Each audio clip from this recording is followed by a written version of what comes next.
Hello everyone, I am Desden, and this time I'll be working on a walkthrough for Dark Souls. I actually had a walkthrough for this requested, so it's not something I necessarily did by choice. It's a really good game. It's really fun, sort-ish, as long as you can put up with it, and I've played through it pretty much two or three times in the past couple of days. It's not as hard as as Demon Souls, and that is why I'm willing to do a playthrough of it. I'm not sure how well I'll be. Hopefully, I won't die too much. I will die some. It's kind of inevitable. But for the most part, this should be pretty decently fun playthrough, because I've been playing the game a lot lately anyway. Someone on my friends list who watches these videos requested that I do a playthrough of it, so that's what I'm doing. And I'm just going to do this the way that I know how, because I've only played through it, like I said, like once or twice.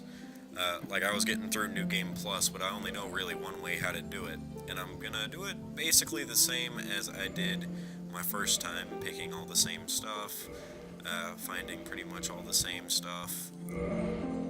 At least everything that's important, I'll be sure to pick up.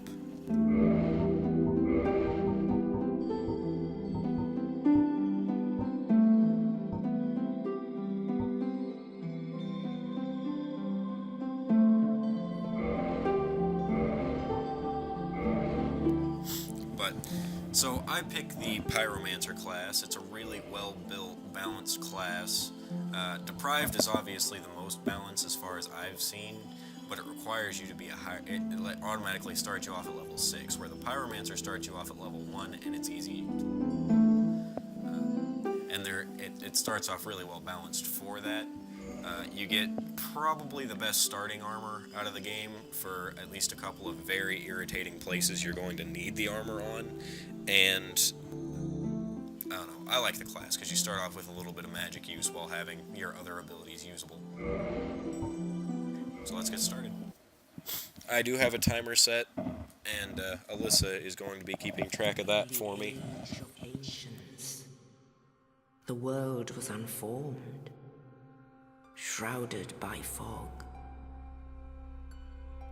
A land of grey crags, arch trees, and everlasting dragons.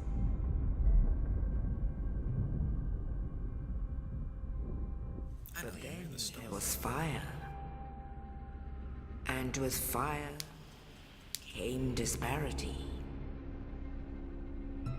Heat and cold, life and death, and of course, light and dark.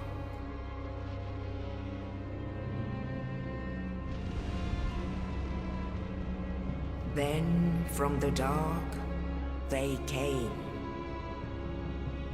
and found the souls of lords within the flame.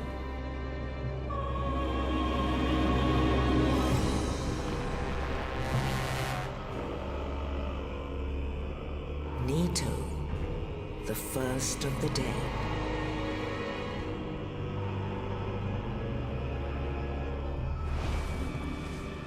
The Witch of Izalith and her daughters of Chaos. Gwyn, the Lord of Sunlight, and his faithful knights. And the furtive pygmy, so easily forgotten.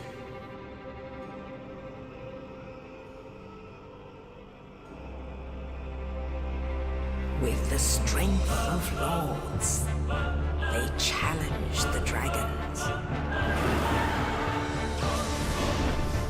Gwyn's mighty bolts peeled apart their stone skins. The witches weaved great firestorms. Nito unleashed a miasma of death and disease. Seethed the Scaleless betrayed his own, and the dragons were no more.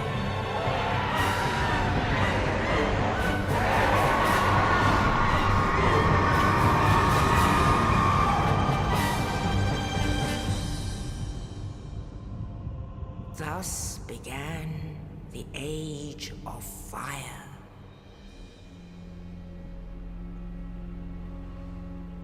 But soon the flames will fade, and only dark will remain.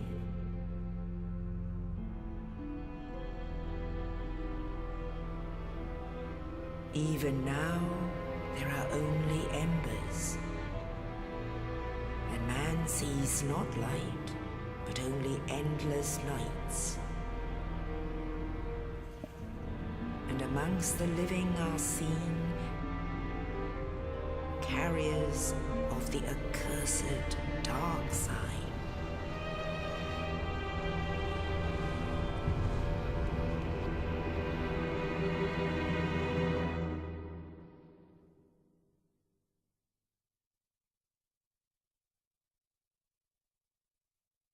Alright, so that's the beginning. Most of the people that were displayed in that opening cutscene end up being bosses or important people through the story plot of the game. Yes, there is a story to the game, though most people would miss that unless you invest the time to look it up, more or less, because playing through the game you won't catch a lot of the story. Indeed. The dark side brands the undead. Be more interested in the fact that you'll get your ass And in kicked. this land, the undead are corralled and led to the north.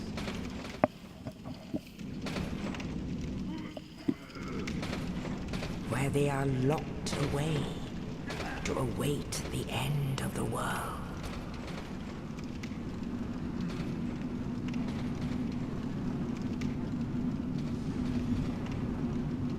This is your fate. And there we are, locked in because we are undead.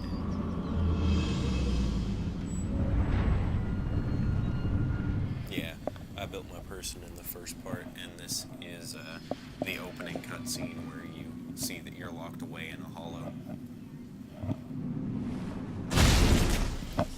Look, goodies.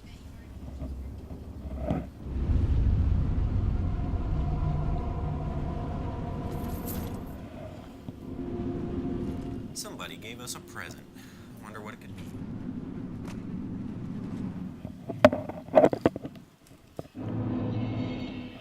Alright, so we are in the Northern Undead Asylum, and somebody just dropped Jinselki into our cell to help us out.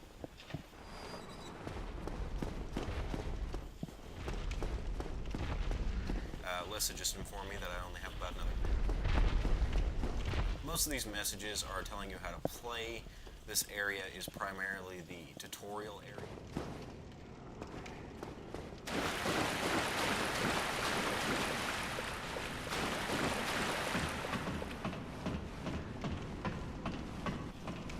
This one's just bullshit and will massacre you unless you know what to do. But this is your first bonfire. Bonfires act as checkpoints in the game, letting you kind of have save points, spawn points, replenishing your health, removing all status effects. You get a trophy when you first touch one, apparently. It also serves to refill your health item once you get it, which I have not yet. And yeah, that's pretty much it. I think you can level up at it, not this one. You can level up at it, attune your magic, which is assigning magical spells to the various slots you have, that sort of thing. There's a lot you can do. And then right through here is the basically first boss. I want to stall for time so that I can wait to show him till the next video. So let's just walk around in circles for a little bit. Just a couple more seconds, apparently. So roll around for a little bit. Right over here's a door that is locked from this side that you can open later. That is actually helpful because it leads you down to a quick spot to get to this bonfire again. There we go. And that very loud noise, if you could hear it, was the timer saying that I'm out of time. So I am going to end this recording here, and we're in just a second. Thank you all for joining me. I hope you enjoy my videos, and I hope you like this walkthrough, because it is a very difficult game, and I can almost guarantee I'll get pissed off a lot, because death is inevitable in this game, and the people who made it are monsters. See you in the next part, though.